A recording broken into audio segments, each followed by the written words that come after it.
Contemplating the karmic conditions of beings. Chapter 3. Commentary. This third chapter is called Contemplating the Karmic Conditions of Living Beings. To contemplate means to observe. What are living beings? A multitude of causal conditions create living beings, who become born from pursuing different states. Why do we say we are formed as a result of many causes? The multitude of causal conditions includes form, feeling, cognition, formation, and consciousness, which create the physical body as grasping occurs. Living beings are born because we pursue different states. Those who are born from such causes and conditions are living beings. Karma. Where does karma come from?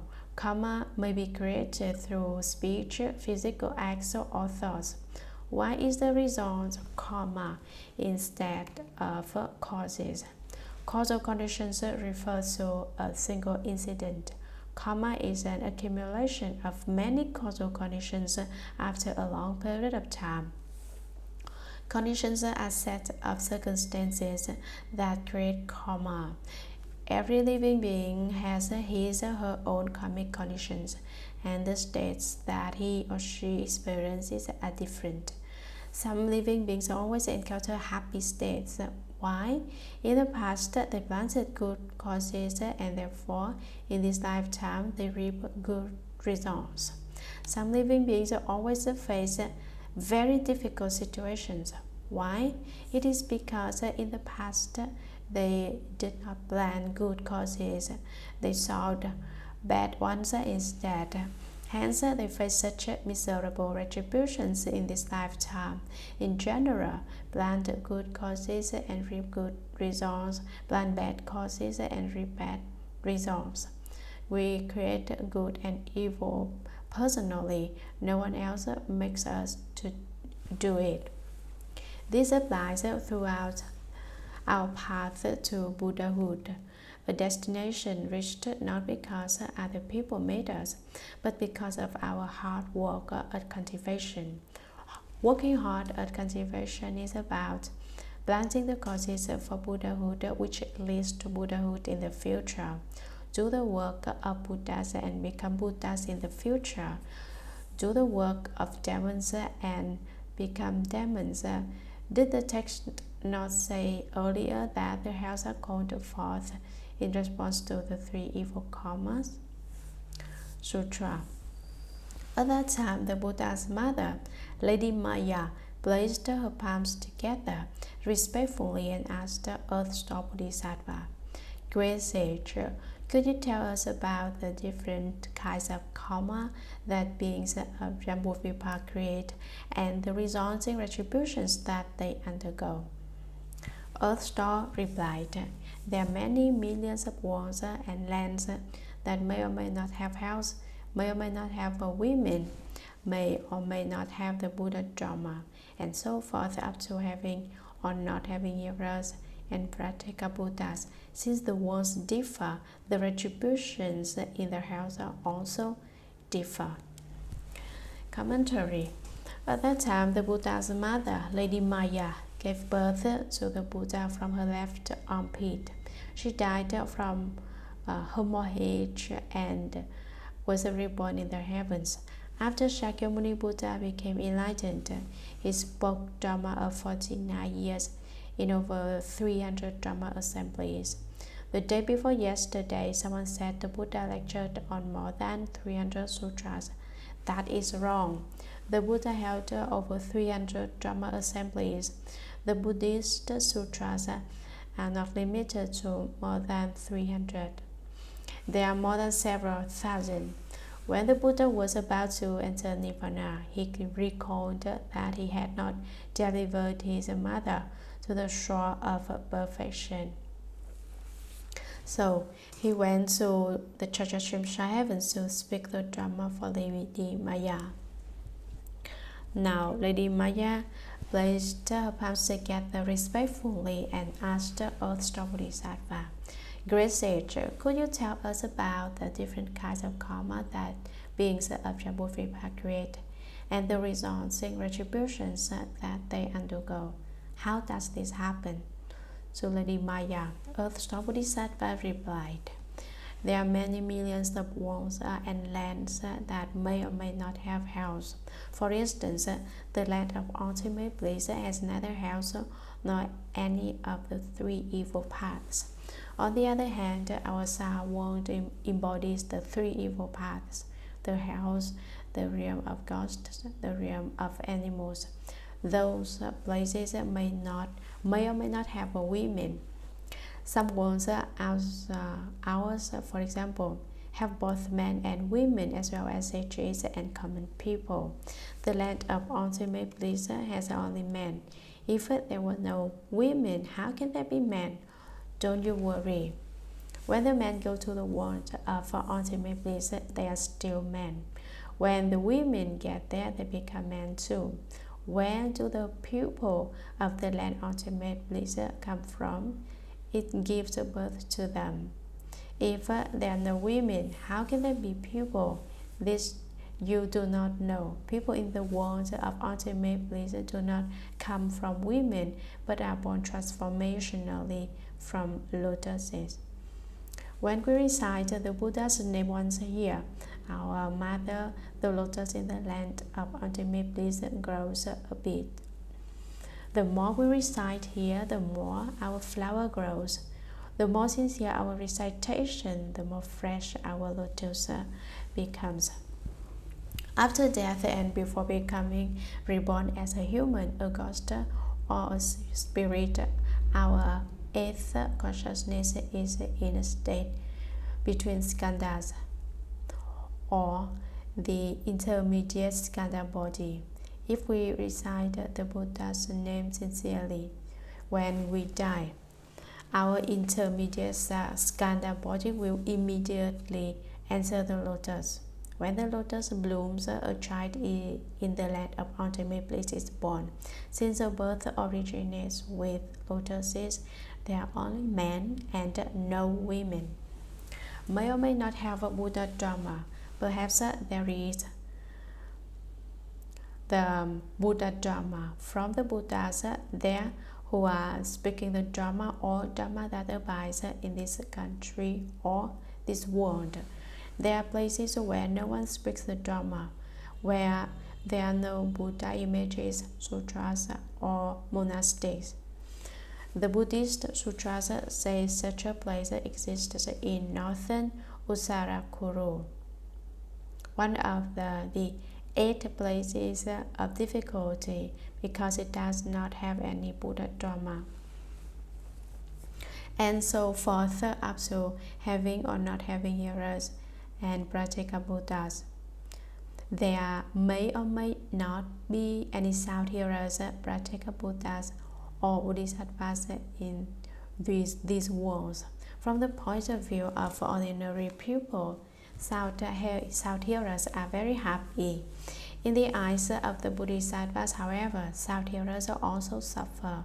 So these worlds may or may not have sound hearers or Pratyeka Buddhas who suffer. Since the worlds differ, the retributions in the hells also differ. Regardless of who you are, create karma and you will face the matching retribution.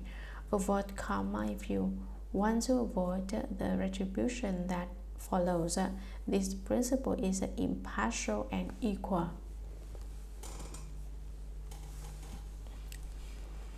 Sutra. Lady Maya spoke again to the Bodhisattva. Could you please tell us about the offenses committed by those in Jambudvipa that results in retributions in the evil destinies? Earth-star replied, Worthy Mother, please listen as I speak briefly about that. The Buddha's mother answered, Great sage, please do tell us about it. The Earth-star Bodhisattva said to the Worthy Mother, retributions that result from offenses committed in Jambudvipa are described like this. beings who are not filial to their parents, even to the point of harming or killing them, will fall into the relentless hell where for thousands of billions of years they will seek escape in vain. Commentary. Lady Maya spoke again to the Bodhisattva.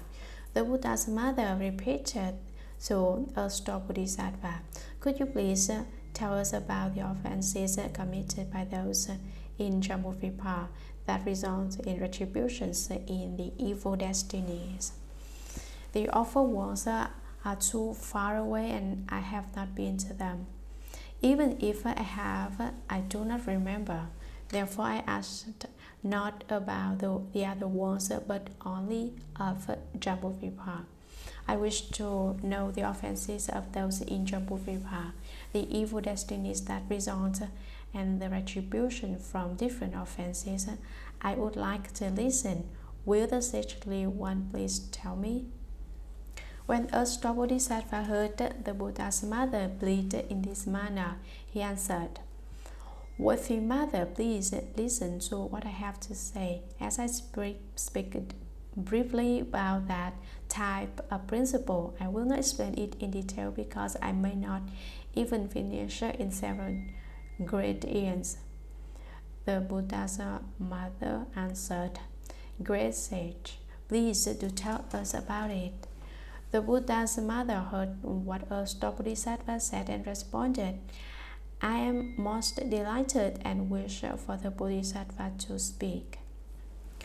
A star Bodhisattva said to the worthy mother, "Retributions that result from offenses committed in Jambudvipa are described like this. At that time, a star Bodhisattva told the Buddha's mother that in this world of Jambudvipa, the names of the hells in response to offenses created and retributions received are as many as the ones he shall describe. Beings who are not filial to their parents, even to the point of harming or killing them. We living beings should be filial to our parents. For those who are not filial commit offenses, even to go as far as murdering them. All these are offenses. Filial piety is important because it is the basis of humanity. If people are not filial, they forget their very origin. Therefore it is said, Father gave me a life, Mother raised me. Their kindness as vast as a high heaven, as manifold as the hairs on the at the head, is difficult to repay. What is filial piety? Does it mean buying delicious foods for our parents? Is it filiality to buy them some fine food, some fine clothes? No, these are superficial forms of filial piety. Filial piety is about complying with our parents. I enjoy what my parents delight in. I like what my parents like. Suppose my father likes to smoke opium. If he smoked one once a day, I smoked two. Would that be filial piety? It certainly would not. When I said comply, I mean to comply with his wishes, not with his eating habit. If the latter were intended, you might as well tell your father who likes bread and butter, I like that too. You're just going to have to wait while I eat it. That would be fighting, not complying. To comply means to accord with another's wish. Look into his heart and do not go against his wishes. That is fidelity. Earlier I said the kindness of parents is as manifold as the hairs on the head and difficult to repay. Even if you could count how many hairs you have, you would not be able to repay your parents' kindness. Last summer I mentioned the couplet the lamp kneels to drink its milk, the young crow returns to the nest. When the baby lamb drinks its mother's milk, it follows genuflect.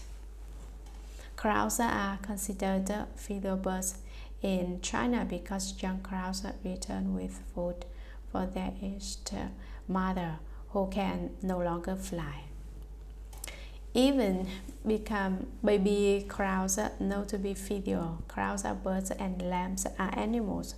If we were not filial to our parents, we are worse than birds and beasts. Human beings are supposed to be replete with the 5 virtues. Human is propriety, righteousness, wisdom, and trustworthiness. Since we can be virtuous in these 5 ways, how can we be worse than crows and sheep? There is nothing more important than being filial to our parents. Someone might ask, I want to be filial, but now I have left the home life and my parents are nowhere nearby. How can I be filial? Living the home life is an act of great filial piety. There is a saying, when one child enters the Buddha's door, 9 generations of ancestors ascend to the heavens. If you leave home to cultivate the way, 9 generations of ancestors receive the benefit and may go to the heavens. In this way, you are being filial, not only to your parents, but to your ancestors and parents of lives past. Of course, you must continue to cultivate. If you do not do so, your 9 generations of relatives will fall into the house, where they will wail and mourn. We had a descendant who left the home life to cultivate, and because of him we should have been born in the heavens. Who would have thought that he is so lazy that he sleeps all day instead of cultivating? Now our offenses cannot be pardoned, so we fall into the house once again. The mere act of living home life is not sufficiently powerful to cause your 9 generations of ancestors to be reborn in the heavens. If you do not cultivate, they will not enter the heavens. But if you do cultivate, you are practicing great filiality that helps your parents.